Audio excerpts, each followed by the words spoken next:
My name's Emily, and I've lived in Vietnam for 13 years. I've realized that my life and the opportunities that I've been given are very different to the lives of other 15-year-old girls here in Vietnam. So I've traveled north to Lao Cai province on the border of China to find out more. Vietnam is a developing country with over 89 million people. It borders China to the north and Laos and Cambodia to the west. Vietnam is known for its exports of rice and coffee, its famous Ha Long Bay and beautiful beaches, and recently, human trafficking.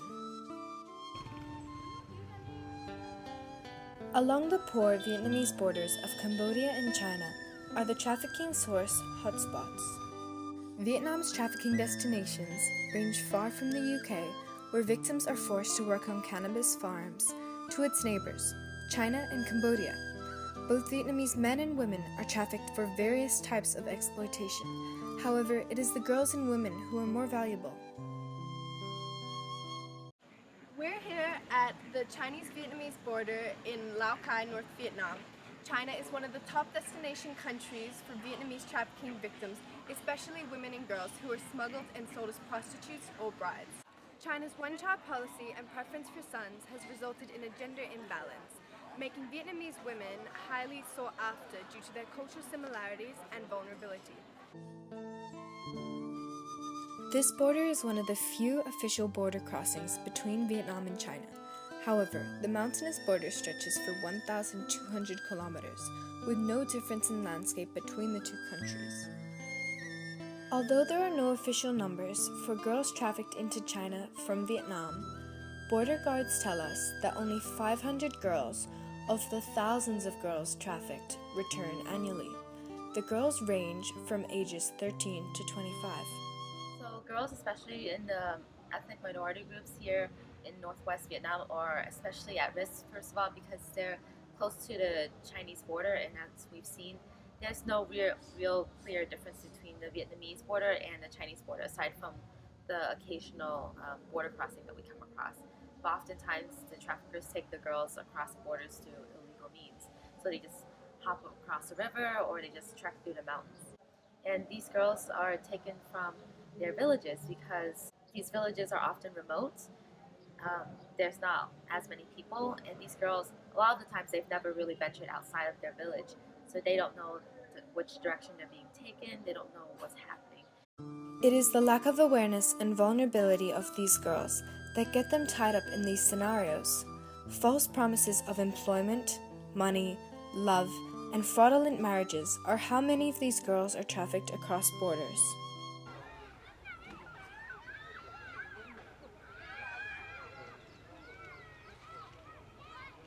I grew up in a northern Lao Cai district within a family of Hmong ethnicity. My parents worked in rice fields and faced many financial hardships as we didn't make much money. It was difficult as we were a family of 8, including myself and my 3 younger brothers. Ever since I was in first grade, my dream was to become a preschool teacher. However, I came from a poor background, which made this hard to achieve. At the age of 16, I was sold to a trafficker and smuggled into China. The woman put me into work in the fields, cutting and planting rice, as she looked to sell me to a Chinese man in search of a bride. I was in China for 3 weeks, where I was sold, bought, and traded between numerous people. It was as if I was an object. My dad passed away a year ago, which was very hard on my mom as I come from a family of 9. We lived in Hmong village in Sapa, and I grew up learning phrases in English and French as many tourists visited the village. I was 15 when my mom bought a smartphone.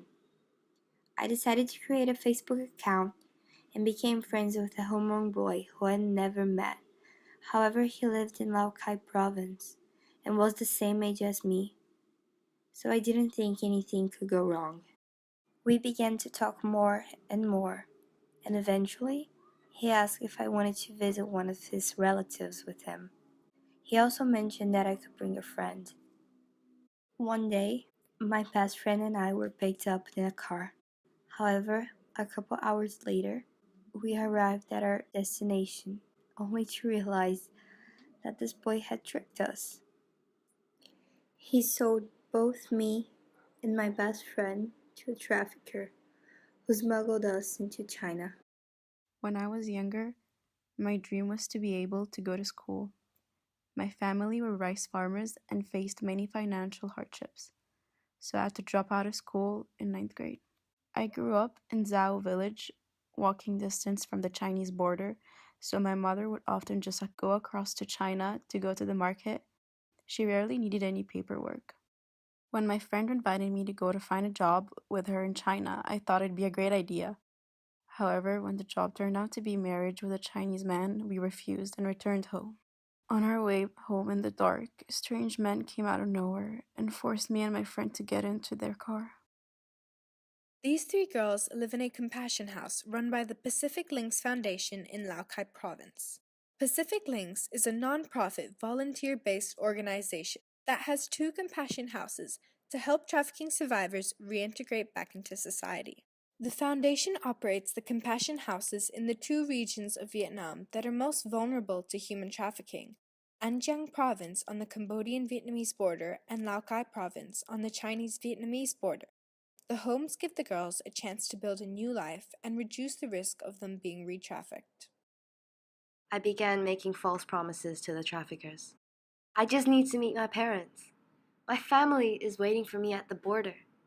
I promise I won't leave. Just take me to see them once. I led the traffickers to the border which I had previously been trafficked across.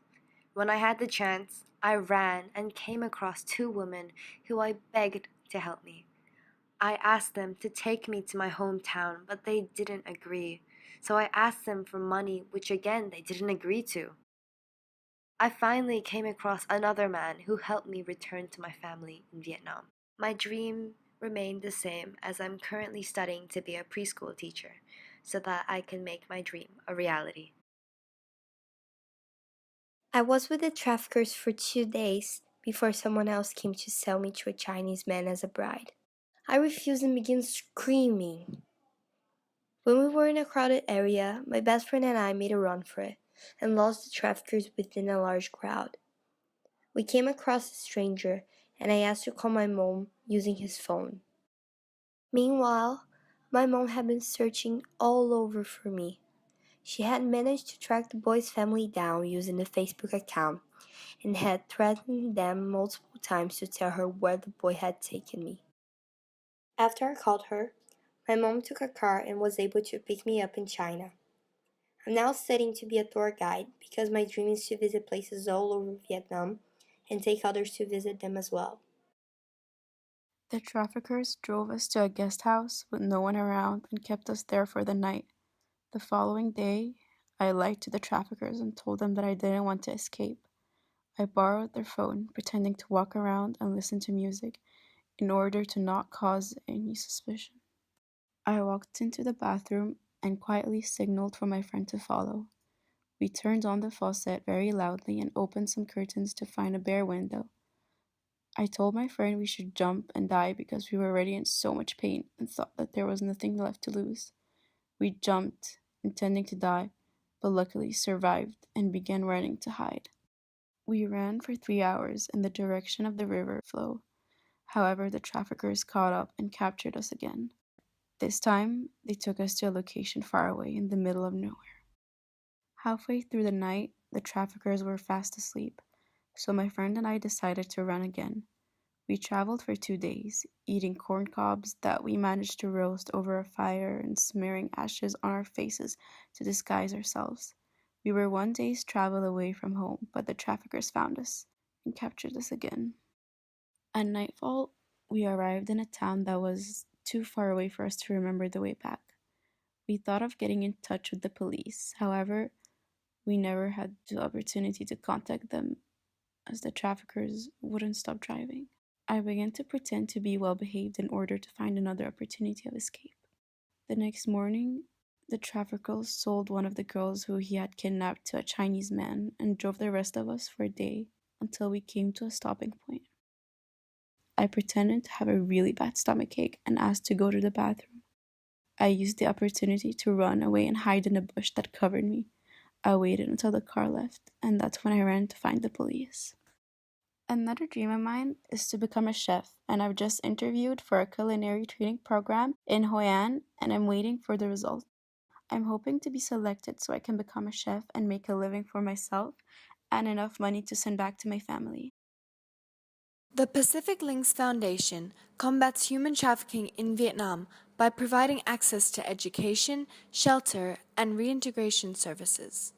In prevention of human trafficking, the Foundation has provided more than 7,400 scholarships to vulnerable girls. These scholarships go to girls at risk of dropping out of school and therefore at risk of being trafficked in search of jobs. More than 16,000 factory workers and managers with the knowledge and awareness of human trafficking and risks, and more than 800 young women with vocational training.